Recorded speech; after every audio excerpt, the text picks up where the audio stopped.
Honey drops ക്രിസ്റ്റ്യത്തിൻ്റെ English ബുക്കിലെ 48th chapter. Emmanuel. The Bible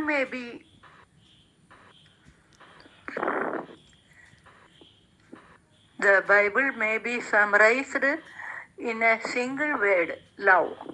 It can be expanded as love of God and love of neighbor. The God-human relationship may be summed up in a word, Emmanuel. Emmanuel can be understood as God with us and we with God as well. The Emmanuel experience involves 3 stages. In the first stage, God came down from heaven to create this universe, including human beings. This is God with us. And again, after the first sin, God came in search of them once more, Emmanuel. In the second stage, we have the birth of Christ. The Emmanuel even enters its second phase. Our God is with us, except for sin. He becomes like up into all things above. 4:15. When we come to know Jesus Christ intimately in the New Testament, we experience the God who is with us. The third stage is the final fulfillment in heaven. Jesus speaks to us clearly about this place, about the Father's house, and about the place prepared for us there. John 14:1-2. Heaven is place of eternal God with us, and it begins already here on this earth. The kingdom of God is among you. Lucas 17:21. We await the culminations of the Emmanuel experience. When I have gone and prepared a place for you, I will come again and take you to myself, so that where I am, you also may be. John 14:3.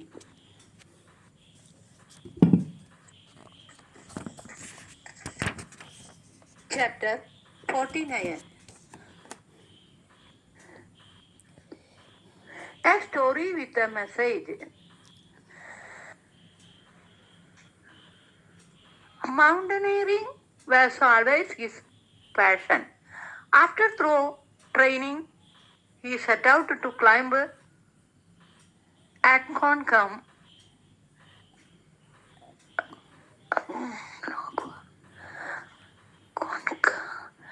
The 1962-meter peak in Argentina. He took none along with him. He was stubborn and resolute to succeed in the mission alone. Thus he began his attempt cautiously, started the ascent slowly. In daylight, the climb was manageable. But as time passed, evening came, night fell with darkness all around, zero visibility. Still, he continued the mission. There was no turning back. Sometime on that night of new moon, his foot slipped and he fell as if plunging straight into the abyss.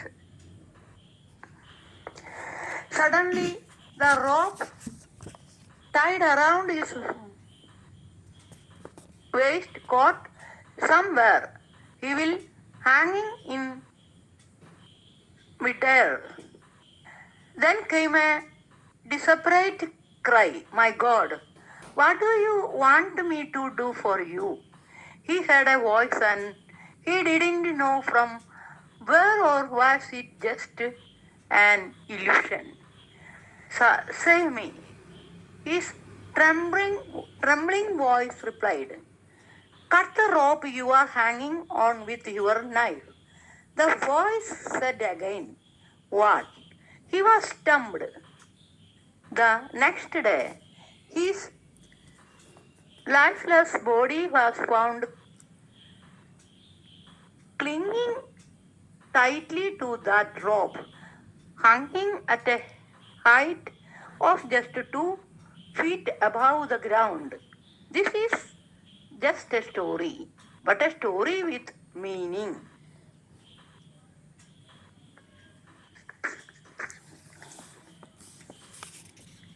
Chapter 50. The Encounter.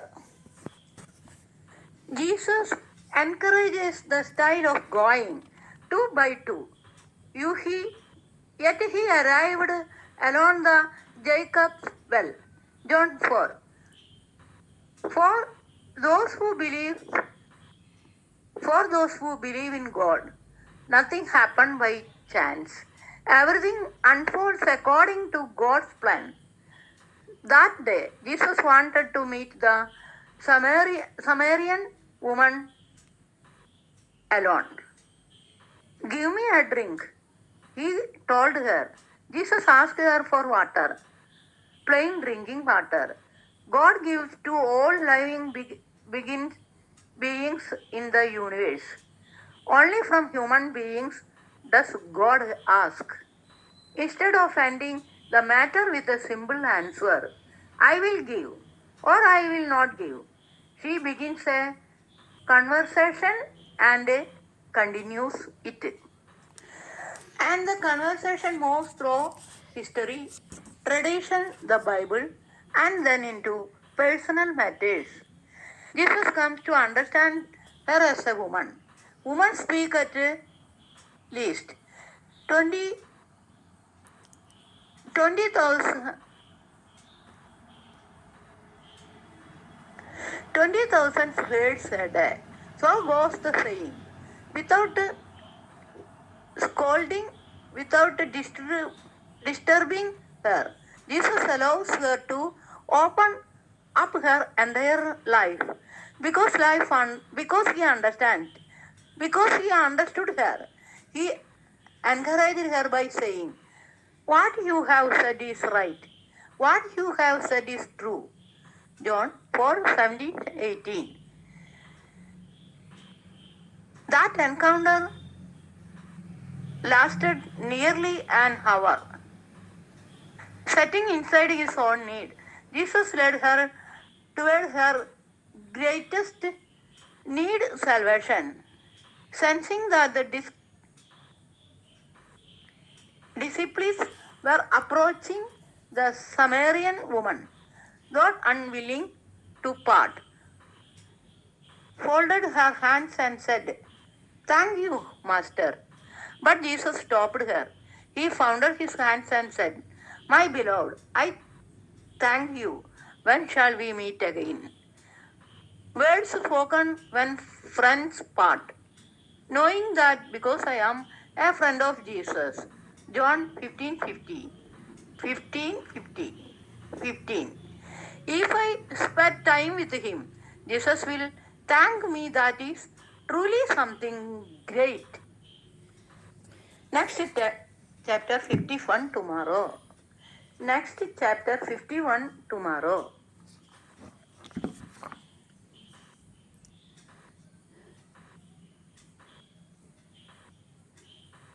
സ്റ്റേഡിയത്തിൽ ആയിരക്കണക്കിന് ആളുകൾക്കിടയിൽ ആ നീണ്ട ചുരുണ്ട മുടി കണ്ടാൽ പലരും പറയും തകർപ്പൻ ഹെയർ സ്റ്റൈലാണ്. പക്ഷെ അതൊരു ഫാഷൻ അല്ല, ഒരപ്പന്റെ നിസ്വാർത്ഥമായ സ്നേഹമാണ്. തന്റെ ഓട്ടിസം ബാധിതനായ മകന് സ്റ്റേഡിയത്തിലെ തിരക്കിനിടയിലും തന്നെ എളുപ്പത്തിൽ തിരിച്ചറിയണം. ആ കുഞ്ഞിന്റെ ലോകത്ത് തന്റെ അച്ഛൻ അവിടെയുണ്ട് എന്ന് പെട്ടെന്ന് മനസ്സിലാക്കണം. അതിനുവേണ്ടി മാത്രമാണ് മാർക്ക് കുക്കേർല ആ മുടി ഇത്രയും നാളായി വെട്ടിക്കളയാതെ കാത്തു സൂക്ഷിക്കുന്നത്. ഒരു ക്ലബിൽ നിന്ന് മറ്റൊരു ക്ലബിലേക്ക് കൂടുമാറുമ്പോൾ കോടികളുടെ ശമ്പളമോ വമ്പൻ സൗകര്യങ്ങളോ അല്ല അദ്ദേഹം ആദ്യം അന്വേഷിച്ചത്. മറിച്ച് തന്റെ കുഞ്ഞിന് ഏറ്റവും മികച്ച പ്രത്യേക പരിചരണവും സ്കൂളും ആ പുതിയ നാട്ടിൽ ലഭിക്കുമോ എന്ന് മാത്രമായിരുന്നു അദ്ദേഹം ആദ്യം നോക്കിയിരുന്നത്. ഇന്ന് ഗ്രൗണ്ടിൽ ആ മുടി കാണുമ്പോൾ നമ്മൾ സ്റ്റൈൽ എന്ന് പറയുമായിരിക്കും. പക്ഷെ ആ കുഞ്ഞിന്റെ കണ്ണുകളിൽ അതൊരു ഫാഷൻ അല്ല. എന്റെ അച്ഛൻ അവിടെ സുരക്ഷിതനായി എന്നെ നോക്കുന്നുണ്ട് എന്നതിന്റെ വലിയ അടയാളമാണ്. ഗ്രൗണ്ടിൽ ലക്ഷക്കണക്കിന് ആരാധകരെ അദ്ദേഹം തന്റെ കളിയിലൂടെ പ്രചോദിപ്പിക്കുന്നുണ്ടാവാം. പക്ഷെ ഒരച്ഛനായി അദ്ദേഹം ലോകത്തിന് നൽകുന്ന പാഠം വലുതാണ്. യഥാർത്ഥ സ്നേഹം വലിയ വാക്കുകളിലല്ല, മറിച്ച് മക്കൾക്കായുള്ള ചെറിയ ത്യാഗങ്ങളിലാണ്.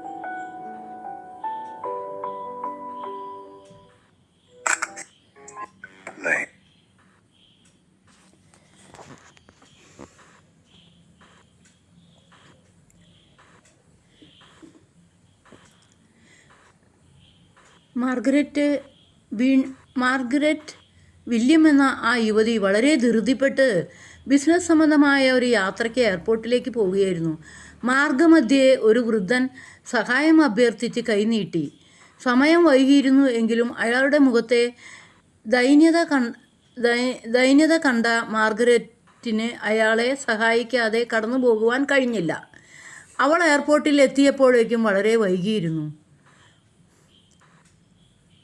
ബോർഡിംഗ് ക്ലോസ് ചെയ്യുകയും ചെയ്തിരുന്നു. അതിനാൽ അവൾക്ക് പോകുവാൻ കഴിഞ്ഞില്ല. വളരെ നിരാശയോടെ അവൾ തൻ്റെ ഓഫീസിലേക്ക് മടങ്ങി. എന്നാൽ ഏകദേശം 6 മണിക്കൂർ കഴിഞ്ഞപ്പോൾ ഒരു ദുഃഖവാർത്ത ലഭിച്ചു. അവൾ യാത്ര ചെയ്യേണ്ടിയിരുന്ന ഫ്ലൈറ്റ് തകർന്ന് അറ്റ്ലാന്റിക് സമുദ്രത്തിൽ പതിച്ചു എന്നും അതിലുണ്ടായിരുന്ന മുഴുവൻ യാത്രക്കാരും ഉദ്യോഗസ്ഥരും മരണപ്പെട്ടു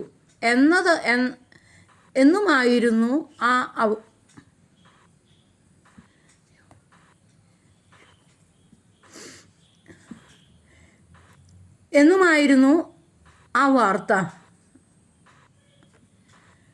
കേട്ട മാർഗരറ്റ് ആകെ സ്തംഭിച്ചുപോയി. അവളെ സന്തോഷവും സങ്കടവും ഒരേപോലെ ഗ്രസിച്ചു. അടുത്ത ദിവസം രാവിലെ ആ വൃദ്ധനെ കണ്ട് നന്ദി പറയുകയും അയാളുടെ വിവരങ്ങൾ ആരായുകയും ചെയ്തു. അയാൾ ഒരു ഭവനരഹിതനാണ്.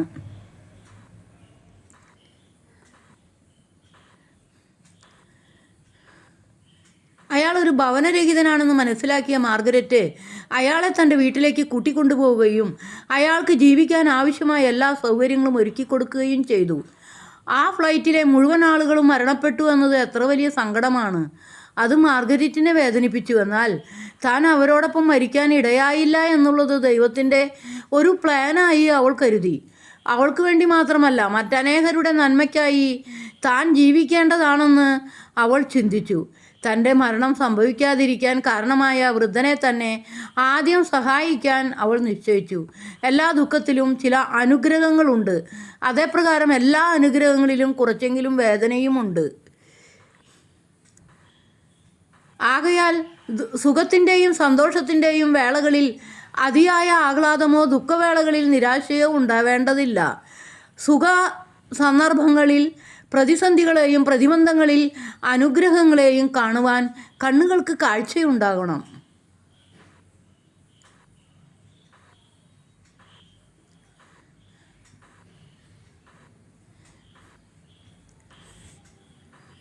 കർഷക പുരസ്കാരം നേടിയ ഒരു കർഷകൻ ആ വർഷം മത്തങ്ങ കൃഷി ചെയ്യാൻ തീരുമാനിച്ചു.